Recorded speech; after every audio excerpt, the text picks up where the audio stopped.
வணக்கம். என் பெரிய யூடியூப் நண்பர்களே, நம்ம சேனலில் சப்ஸ்கிரைப் பண்ணாத நண்பர்கள் சப்ஸ்கிரைப் பண்ணிக்கங்க. கூடவே பெல் ஐக்கனை கிளிக் பண்ணி வச்சுக்கோங்க. அப்போ தான் நம்ம போடக்கூடிய வீடியோ உடனுக்குடனே வந்து சேரும். நீங்களும் நம்ம டெலிகிராம் சேனலில் ஜாயின் பண்ணல அப்படின்னா மஸ்ட்டாக ஜாயின் பண்ணிக்கங்க. டிஸ்கிரிப்ஷன்லையும் ஃபஸ்ட் கமெண்ட்லையும் பின் பண்ணி வைக்கிறோம். வாங்க இன்றைக்கி வீடியோக்குள்ளே போகலாம். WBLோட 13வது மேட்ச்சு டெல்லி உமனுக்கும் மும்பை உமனுக்கு இடையில் நடக்குது. ஸோ அதுக்கான ப்ரிடிக்ஷன் தான் பார்க்க போகிறோம். ஸோ இந்த வீடியோவில் கேப்டன் விசி ஆப்ஷன்ஸ், ஸோ லோ பர்சன்டேஜ் பிளேயர்ஸில் யாரை முக்கியமாக பிக் பண்ணலாம், ஸோ அந்த மாதிரியான விஷயங்களை பார்க்கலாம். வாங்க வீடியோக்குள்ள போகலாம். ஸோ ஃபஸ்ட்டு டெல்லியோட லெவல் பெருசாக சேஞ்சஸ் இருக்க வாய்ப்பு இல்லை. ஸோ சேம் லெவலோட தொடர்க்கான வாய்ப்பு இருக்கும் அப்படிங்கிற மாதிரி தான் எடுத்திருக்கோம். ஸோ மும்பை உமனை பொறுத்த வரைக்கும் ஆல்மோஸ்ட் சேம் அப்படிங்கிற மாதிரி, ஏன்னா வின்னிங் காம்பினேஷன், ஸோ தொடர்ச்சியாக அப்படியே வருவாங்க அப்படின்னு சொல்லி எதிர்பார்க்கலாம். ஸோ பெருசாக எந்த சேஞ்சஸும் பண்ணலை. ஸோ மும்பை உமனை பொறுத்த வரைக்கும் சைக்யூ எஸ் கீர்த்தனா, ஸோ இந்த பிளேயர்ஸு ஒரு பாசிபிளாக பிளேயிங் 11க்குள்ளே வரலாம் அப்படிங்கிற ஒரு கேள்வி இருக்குது. ஸோ அந்த இடத்துல J Kalita, S Gupta, so இவங்களில் அப்படிங்கும்போது எஸ் குப்தா நல்லா பர்ஃபார்மன்ஸ் கொடுக்குறாங்க. ஸோ அதனால் ஜே கலிடா மட்டும் ஒரு சேஞ்சஸாக மகேஸ்வரி, சிசோடியா, எஸ் இசைக்யூ, ஸோ இவங்க 3 பேர் ஒரு ஆப்ஷனாக இருக்காங்க. பாசிபிளி சேஞ்சஸ் இருக்காது அப்படின்னு சொல்லி எக்ஸ்பெக்ட் பண்ணுறோம். ஸோ இப்போது எப்படி பிக்கிங் வைஸாக எப்படி யோசிக்கலாம் அப்படின்னு பார்த்துக்கலாம். ஒவ்வொரு கேட்டகரியாக பார்த்துட்டு ப்ளஸ் கேப்டன் விசி 2 ஆப்ஷனும் எங்கே இருக்குது அப்படிங்கிற விஷயத்தையும் பார்க்கலாம். ஃபஸ்ட்டு விக்கெட் கீப்பிங் செக்ஷனை பொறுத்த வரைக்கும் ஸோ நிறைய மேட்சஸ் நீங்கள் பார்த்துட்டீங்க. நேற்று மேட்ச்சு நம்ம சில எஸ்எல் அந்த மாதிரியான மினி கான்டெஸ்ட் அந்த மாதிரி இடங்களில் நம்ம ஹை பர்சன்டேஜ் பிளேயரையும் சிந்திக்கிறோம்.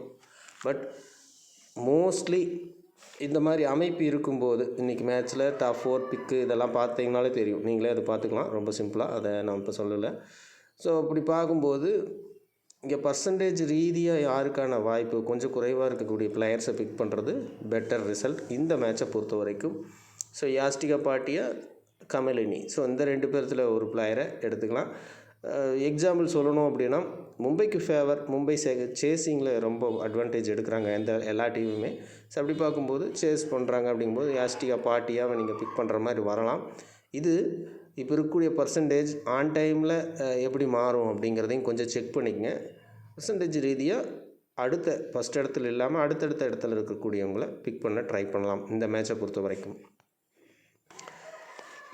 அடுத்து பேட்டிங் கேட்டகரியை பொறுத்த வரைக்கும் இந்த மேட்ச் பேட்டிங் கேட்டகரியில் வேல்யூபிள் பிளேயர்ஸ் உள்ளே வருவாங்களா அப்படிங்கிறது கொஞ்சம் கொஸ்டின் மார்க். ஸோ எக்ஸாம்பிள் சொல்லணும் அப்படின்னா இங்கே பார்த்தீங்கன்னா சிப்பாலி வர்மா, ஹர்மன்பிரீத் கபூர், ஸோ இவங்க பர்சன்டேஜ் ரீதியாக வேல்யூ, எடட் கிரெடிட் இதெல்லாமே வச்சு பார்க்கும்போது இந்த மாதிரியான வேல்யூ இருக்குது. ஸோ இவங்களில் ஏதாவது ஒரு பிளேயர் அப்படிங்கிற மாதிரி மட்டும் பிக் ஆகிறதுக்கு வாய்ப்பு இருக்கும், ட்ரெண்டிமெண்ட் ஆகிறதுக்கு வாய்ப்பு இருக்கும். பர்சன்டேஜ் ரீதியாக குறைவாக இருக்கக்கூடிய பிளேயர்ஸ் கம்பல்சரி. ஸோ எக்ஸாம்பிளுக்கு மேக்லேனிங், ஜெமிமா ரோட்ரிக்யூட்டிஸ், என் பிரசாந்த் ஜஜனா, ஸோ இதில் கம்பல்சரி ஒரு பிளேயர் வரணும். லேனிங் அல்லது ரோட்ரிக்யூஸுக்கு அதிக வாய்ப்பு அப்படின்னு சொல்லி எடுத்துக்கலாம். மேக்லேனிங், ஜெமிமா ரோட்ரிக்யூஸில் ஒரு பிளேயரை நீங்கள் பிக் பண்ணுறது பெட்டர் சாய்ஸ் இந்த மேட்சை பொறுத்த வரைக்கும். ஸோ இது வரைக்கும் 12 மேட்ச்சில் நடந்த விஷயங்களை வச்சு நம்ம சொன்ன விஷயம், ஓகேங்களா. ஸோ இதில் யாராவது ஒரு பிளேயர் மஸ்ட்டு, 2 பிளேயரையும் எடுத்துகிட்டு போகிறதுனாலும் ஓகே. நீங்கள் டெல்லிக்கு ஃபேவராக டீம் மேக் பண்ணுறீங்க அப்படின்னா அந்த மாதிரி 2 பிளேயர் கூட பிக் பண்ணி போகலாம். ஸோ இந்த 2 பிளேயரில் ஒரு பிளேயர் தான் வாய்ப்பு இருக்கும் அப்படிங்கிறத புரிஞ்சுக்கேன். இப்போ பேட்டிங் கேட்டகரி பொறுத்த வரைக்கும் பேட்டர்ன் வைஸாகவே 2 பேட்டர் 3 பேட்டர், ஸோ அதுக்குள்ளே தான் அடங்குறதுக்கு வாய்ப்பு இருக்கும். விக்கெட் கீப்பிங் ஒரு பிளேயர் அப்படிங்கிற மாதிரி போகலாம். Okay. So allrounder category very important இந்த மேட்ச்சு. ஸோ ஒரு சில மேட்ச்சுக்கு நம்ம பேட்டிங் கேட்டகரி இம்பார்ட்டண்ட் அப்படின்னு சொல்லியிருப்போம், அங்கே கேப்டன் ஆப்ஷன் இருக்கும் அப்படிங்கிறத சொல்லியிருக்கோம். பட் இந்த மேட்ச்சு ஆல்ரவுண்டர் கேட்டகரி ரொம்ப இம்பார்ட்டண்ட். இந்த 6 பிளேயர் நீங்கள் மினி ஜிஎல், எஸ்எல் அப்படி ப்ளே பண்ணுறீங்கன்னா இந்த 6 பிளேயர் அப்படியே எடுத்துக்கிறது பெஸ்ட்டு சாய்ஸாக இருக்கும். இதில் அமிலாக்கர் ஃபஸ்ட்டு இன்னிங்ஸ் பவுலிங் அப்படிங்கிற இடத்துலையும் இம்பார்ட்டண்ட் ஆவாங்க, டெத்தில் பவுல் பண்ணுறதுனால. செகண்ட் இன்னிங்ஸ் அப்படிங்கும்போது ஸ்பின்னர் கொஞ்சம் வேல்யூ கிடக்கு. ஸ்கோர் பேஸ் பார்த்தீங்கன்னா கொஞ்சம் குறைஞ்சிட்டு வருது. முதல்ல அடித்த மாதிரி 170 180 அப்படின்னு அடிக்க முடியல, ஸ்கோர் கொஞ்சம் டவுன் ஆகுது. ஸோ அந்த இடத்துல செகண்ட் இன்னிங்ஸ்லேயும் அமிலாக்கர் இம்பார்ட்டண்ட் ரோலாக இருக்க வாய்ப்பு இருக்கும் மிடில் ஓவரில். ஸோ அது வரைக்கும் கொஞ்சம் ஒரு 140 அப்படிங்கிற ரேஞ்சுக்கு மும்பை 140 அடிச்சிட்டாலே ஸோ அந்த இடத்துல செகண்ட் இன்னிங்ஸ் மிடில் ஓவர் வரைக்கும் இன்னிங்ஸ் போகும். அந்த இடத்துல அமிலாக்கர் ரெஸ்ட்ரிக்ட் பண்ண வாய்ப்பு இருக்குது. ஸோ போத் இன்னிங்ஸுமே இந்த 6 பிளேயர் ரொம்ப இம்பார்ட்டண்ட்டாக இருக்கக்கூடிய பிளேயர்ஸ். ஸோ மிஸ் பண்ணுறது ரொம்ப கஷ்டம். மேபி ஒரு பிளேயர் மிஸ் ஆகலாம், அது யார் அப்படின்னு கெஸ் பண்ணுறது ரொம்ப கஷ்டமான விஷயம். இதில் A Kapoor so death over bowling கொடுத்தாங்க.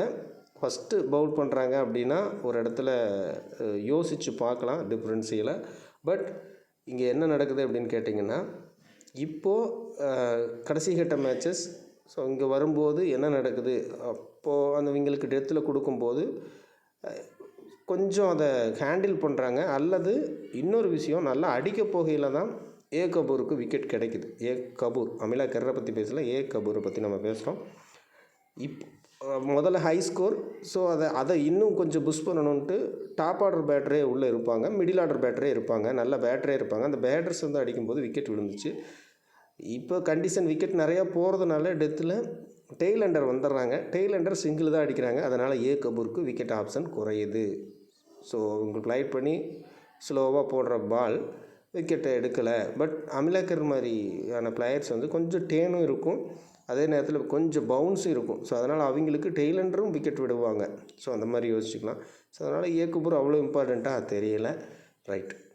ஸோ பவுலிங் கேட்டகரியை பொறுத்த வரைக்கும் சப்னி இஸ்மாயில், சிக்கா பாண்டே, ஸோ இந்த 2 பிளேயர் இம்பார்ட்டண்ட் பிளேயர் தான். லாஸ்ட் மேட்சே சிக்கா பாண்டே பற்றி சொல்லியிருந்தோம். பட் நம்ம டீம் எடுக்கும்போது அதை மிஸ் பண்ணிட்டோம். ஸோ அதுதான் நம்மளுக்கு அந்த எஸ்எல்ல மிஸ் ஆனதுக்கான காரணமே. ரொம்ப இம்பார்ட்டண்ட்டுன்னு சொல்லியிருந்தோம், பட் நம்மளே மிஸ் பண்ணிட்டோம்.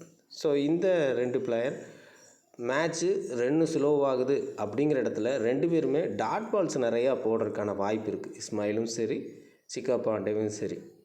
ஸ்கோர் உங்களுக்கு டவுன் ஆகுது. ஸோ முதல்ல மாதிரி நல்லா பேட் ஃப்ளோ கிடைக்கல. ஸோ அப்படிங்கிற இடத்துல 2 பேருமே ரொம்ப முக்கியம்தான். விக்கெட்டில் நம்ம பர்சன்டேஜ் ரீதியாக கணக்கெடுக்கிறோம். அப்படி பார்த்தா கூட இவங்க டாட் பால்ஸ்லேயே ஒரு 20-25 பாயிண்ட், ஒரே ஒரு விக்கெட் அப்படின்னாலே இவங்க ட்ரீம் டீம் என்ட்ரு ஆகிற வாய்ப்பு ஏற்பட்டுருது. ஸோ இங்கே ஆல்ரவுண்டர் கேட்டகரியில் இருக்கக்கூடிய ஹைப்பிக்கும் பவுலிங்கில் இருக்கக்கூடிய கேட்டகரியில் இருக்கிற ஹைப்பிக்கும் இம்பார்ட்டண்ட் ஆயிடுறாங்க. ரிஸ்க் எடுக்கிறவங்க ஒரு பிளேயரை மிஸ் பண்ணுங்கள். மோஸ்ட்லி எடுத்துகிட்டு போகிறது பெட்டர் சாய்ஸ் அப்படிங்கிற மாதிரி இருக்கும். ஒன் சைடாக டீமை மேக் பண்ணலாம் சில டீமை. ஸோ அந்த இடத்துல ஒரு டீமோட பவுலர்ஸை மட்டும் மிஸ் பண்ணி பாருங்கள். ஸோ இனிஷியலாகவே சேசிங்கில் அடிச்சிடுறாங்க, அந்த மாதிரி யோசிக்கும்போது மட்டும் ஸோ செகண்ட் இன்னிங்ஸ் பவுலிங்கை மிஸ் பண்ணிவிட்டு போகலாம். ஸோ அவ்வளோதான் choice. But both player important. Okay. இப்போ ஆல்ரவுண்டர் கேட்டகரியில் பிக்கிங் எல்லாமே ஹை பர்சன்டேஜ் பிளேயர் எடுத்திருக்கோம். பேட்டிங் கேட்டகரியில் ரிஸ்க் எடுத்திருக்கோம். விக்கெட் கீப்பிங் கேட்டகரியில் ரிஸ்க் எடுக்கலாம். ஸோ இது ஒரு சாய்ஸு. ஸோ அடுத்து நீங்கள் இன்னும் 1-2 பிளேயர்ஸை நீங்கள் பிக் பண்ணணும் ரிஸ்கியா அப்படின்னா ஆல்ரவுண்டர் பவுலிங் கேட்டகரியில் இருக்கக்கூடிய ஏதாவது ஒரு பிளேயரை ட்ரை பண்ணி பார்க்கலாம். ஸோ எஸ் குப்தா, டி சது, மின்னு, ஸோ இந்த மாதிரி ஜே கலிடா, ஸோ இவங்க இருக்காங்க. ஸோ இதில் ஏதாவது ஒரு பிளேயரை பிக் பண்ணலாம். இது கேட்டகரி பேஸாக சொல்லக்கூடிய விஷயம். ஸோ இதுலேயே நம்ம கிரெடிட் விஷயத்தையும் இன் பண்ணி பார்ப்போம் இல்லையா. ஸோ அந்த கிரெடிட் விஷயத்தில் இன் பண்ணி பார்க்கும்போது இந்த பவுலிங் கேட்டகரியில் இருக்கக்கூடிய எஸ் குப்தா, மின்னுமணி, ஸோ இந்த 2 பேரில் ஏதாவது ஒரு பிளேயருக்கான வாய்ப்பு இந்த மேட்ச்சுக்கு இருக்கலாம். ஓகே. ஸோ இவங்களில் யாராவது ஒருத்தரை ட்ரை பண்ணுறது பெட்டர் சாய்ஸ். அதே போல் தான் ஸோ என் பிரசாந்த், சஜனா, ஸோ இதில் விக்கெட்டுகள் போகுது, லோயர் ஆர்டர் பர்ஃபார்மன்ஸ் பண்ணுறாங்க. ஸோ அந்த இடத்த நீங்கள் நோட் பண்ணியிருப்பீங்க. இதில் என் பிரசாந்த், சஜனா 2 பேருமே ரொம்ப லோயர் டவுன். விக்கெட் நிறையா போகும்போது மேலே வரலாம். ரொம்ப ரொம்ப டிஃபிகல்ட். பட் மேபி இவங்க மிஸ் ஆகுறாங்க. ஸோ இப்போ எக்ஸாம்பிள், ஸோ இதை வச்சு தான் நம்ம ப்ரெடிக்ட் பண்ணுறோம். ஸோ இந்த சஜனாவுக்கும் என் பிரசாந்துக்கும் பெருசாக வாய்ப்பு இருக்குமா அப்படிங்கிறது ரொம்ப ரொம்ப கேள்வி. அப்படியே வந்தாலும் 10 ரன் அப்படிங்கிற மாதிரி போயிடும். ஸோ அந்த இடத்துல தான் எஸ் குப்தா, மின்னுவில் ஒரு பிளேயர் வர்றதுக்கான வாய்ப்பு ஏற்படலாம் அப்படிங்கிற விஷயத்தையும் சொல்கிறோம். ஸோ அதே கான்செப்ட் தான் யாஸ்டிகா பாட்டியா உள்ளே வர்றதுக்கான ஒரு வாய்ப்பு ஏற்படலாம் அப்படிங்கிற விஷயம். ஓகேங்களா. ஸோ இந்த பிளேயர்ஸை கொஞ்சம் பார்த்துக்குங்க. எஸ் குப்தா, மின்னு ஏதாவது ஒரு பிளேயருக்கான வாய்ப்பு இருக்கும். விக்கெட் கீப்பிங்கை பொறுத்த வரைக்கும் யாஸ்டிகா பாட்டியா ஒரு வாய்ப்பு எடுக்கலாம். ஓகேங்களா. ஸோ இது எவ்வளோ பிளேயர்ஸ் இதுலன்னா ஒரு 2 பிளேயர் தான். இப்போ நம்ம சொன்ன பிளேயர்ஸில் மின்னு, குப்தா, என் பிரசாந்த், சஜனா, யாஸ்டிகா பாட்டியா, ஸோ இதில் 2 பிளேயருக்கான வாய்ப்பு இருக்கும். இதில் நான் சஜஷன் பண்ணுறது இந்த 3 பிளேயரில் ஒரு 2 பிளேயர் பிக் பண்ணலாம் அப்படிங்கிற மாதிரியான ஒரு ஐடியா. ஓகேங்களா. சில நேரங்களில் இதில் இருந்து ஏதாவது வந்துடலாம். ஸோ இது ரொம்ப அன்பிரெடிக்டபிள். பட் 2 பிளேயருக்கான வாய்ப்பு இருக்குது. ரொம்ப ரிஸ்க் எடுக்கிறவங்க பேட்டிங்கில் இருக்கக்கூடியவங்களையும் ட்ரை பண்ணி பாருங்கள். ஓகே. அடுத்து இப்போ கேப்டன் விசி ஆப்ஷன்ஸ் கொஞ்சம் தெளிவாக தான் சொல்லியிருக்கேன்னு நினைக்கிறேன். இதில் உங்களுடைய சின்ன ஐடியாவையும் இன் பண்ணிக்கோங்க, பெட்டராக ரிசல்ட் வரும். இப்போ கேப்டன் ஆப்ஷனை பொறுத்த வரைக்கும் ஸோ ரொம்ப ரிஸ்கியாக எங்கேயும் கேப்டன் போக வேண்டிய அவசியமே இல்லை இந்த மேட்ச்சுக்கு. ஸோ இவங்களுக்குள்ளே தான் கேப்டன் வர வாய்ப்பு இருக்குது. அமிலாக்கர் வேணால் உங்களுக்கு ரிஸ்கியாக தெரியலாம். ஓகே, இந்த 6 பேர்த்துக்குள்ளே தான் கேப்டன் விசி 2 செக்ஷனும் இருக்குது. கேப்டனும் இங்கே தான் இருக்குது, விசியும் இங்கே தான் இருக்குது. ஸோ வேறு இடம் மாறுறதுக்கான வாய்ப்பு ரொம்ப குறைவு. எகெயின் ஆல்ரவுண்டரில் தான் கேப்டன் விசி அப்படிங்கிற மாதிரி ஆப்ஷன்ஸ் இருக்குது. ஸோ இதில் காம்போவாக நீங்கள் ட்ரை பண்ணுறீங்க அப்படின்னா என்சீவர் லாஸ்ட் மேட்ச் மேத்யூஸ் போயிருக்கும், நீங்கள் சுதர்லாந்து ஜெனசன் மரினா கேப். ஸோ இப்படி கூட விசியை ட்ரை பண்ணலாம். என்சீவர் தான் டாப் கேப்டன். ஸோ இது ஒரு சின்ன காம்போவாக சுதர்லாந்து ஜெனசன், ஸோ அந்த மாதிரி. ஸோ அல்லது சுதர்லாந்து கேப்டன் யூஸ் பண்ணலாம். ஸோ இந்த டீம் சைடு இருக்குது அப்படின்னா Sutherland Marina Kapp Jess Jonassen. So Marina கேப்புக்கு ஏன் நம்ம விசி இந்த மேட்ச் கொடுக்குறோம் அப்படின்னா இனிஷியலாக பவுலிங்க்கு சப்போர்ட்டாக இருக்குது. ஸோ அதனால் கேப் கூட இந்த இடத்துல கேப்டன் விசி ஆப்ஷனுக்கு எலிஜிபிள். ஸோ இந்த 6 பேர் தான், இந்த 6 பேர்த்துக்குள்ளே நீங்கள் கேப்டன் விசியை ரொட்டேட் பண்ணலாம். அதில் சேஃபஸ்ட் ஆப்ஷன்னா இந்த 5 பேர். ஓகேங்களா? ஸோ அமிலாக்கர் இந்த மேட்ச்சில் விக்கெட்கள் நிறையா போகிறதுனால அவங்களும் என்னையை பொறுத்த வரைக்கும் இம்பார்ட்டண்ட் தான். ஸோ டோட்டலாக இவங்களுக்குள்ளே மட்டுமே captain VC rotate best choice இந்த match. Okay friends, okay. Captain விசியில் நீங்கள் எந்த மாறுதலும் பண்ண முடியாது. அதுலேயும் பெஸ்ட்டாக ரொட்டேட் பண்ண வேண்டிய அவசியம் இருக்குது, தொடர்ச்சியாக மாற்றி மாற்றி. மற்ற இடங்களில் பிளேயர் பிக்கிங்கில் இந்த 3-4 பிளேயரை மட்டும் ரிஸ்கியாக ட்ரை பண்ணுங்கள். உங்களுக்கு கிளிக் ஆச்சு அப்படின்னா ஜிஎலுக்கு நேராக போகிறதுக்கான வாய்ப்பு அதிகமாக ஏற்படும்.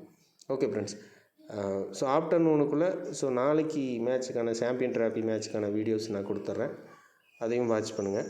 ஸோ நாளைக்கு மேட்ச்சுக்கு வீடியோ வரும், பட் அதுக்கு அடுத்த நாள் சண்டே மேட்ச்சுக்கு வீடியோ போட முடியாது. ஸோ அதை நான் இப்போவே சொல்லிடுறேன், கொஞ்சம் அட்ஜஸ்ட் பண்ணிக்கங்க. மீண்டும் அடுத்த வீடியோவில் சந்திப்போம். நன்றி, வணக்கம்.